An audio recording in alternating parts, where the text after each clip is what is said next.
gentlemen, please welcome the next President of the United States, Mr. Donald Trump. What's the deal with the Donald? I'm Brian Lilley with TheRebel.Media. There's no doubt that Donald Trump has struck a nerve. He's struck a nerve thanks to one topic, and one topic only: immigration, specifically illegal immigration. Because the word is getting out that we have to stop illegal immigration. We have to. We have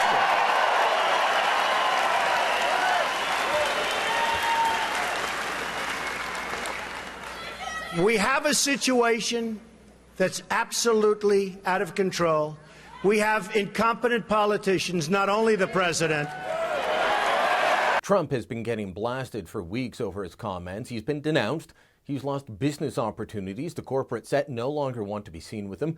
Macy's has dropped his clothing line. Yes, he had one, and included some very, very nice ties.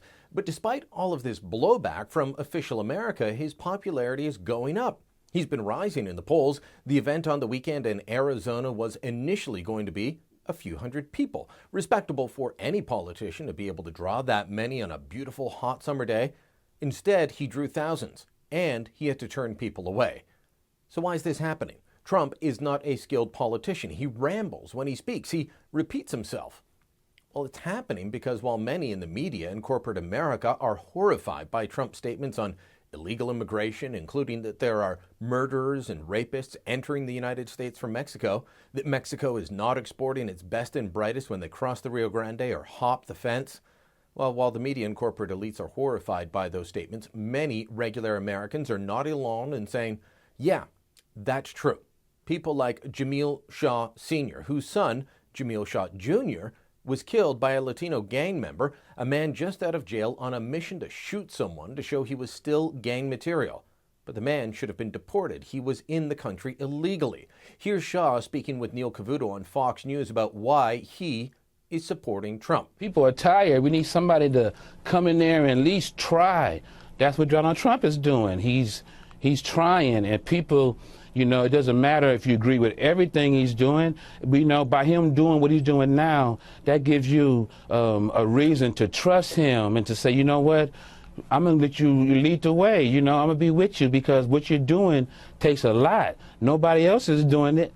Nobody else is, so nothing they can say but, hey, he's trying, so you got to get behind that. Add to stories like the one of the Shaw family. As you crisscross America, you'll find them from coast to coast. Then you also look at things like the shooting in San Francisco of Kate Steinle. Americans have been saying in poll after poll for decades now that they want the border issue dealt with, that while they support legal immigration, they do not want the continued flow of illegal immigrants. And nothing has been done about it by either party. Once upon a time, Democrats and Republicans talked tough on the border, and no one acted.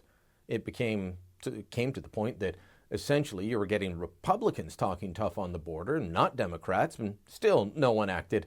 Now it's even getting hard to find anyone to talk about the border in a serious way. Is Donald Trump serious? I don't know. On this issue, like so many, he's got a checkered past. He's held several positions, let's be honest.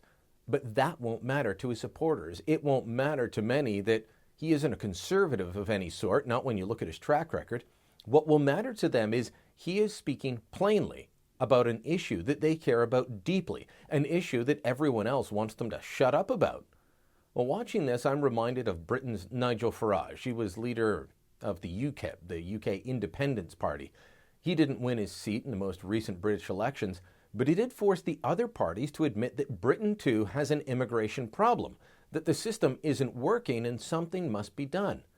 Now, that may have been the feeling of ordinary people in Britain for years, but was ever voiced in political discussion, and any attempt to do so, well, that was just denounced as racist. You can't say those things. That might be what happens with Trump. If he doesn't win the Republican nomination, what he may end up accomplishing is the same thing that Nigel Farage did, and that is he will change the national conversation. Trump is forcing the media to talk about this issue. They can't simply dismiss all of this as racist talk. The Donald has tapped into something real.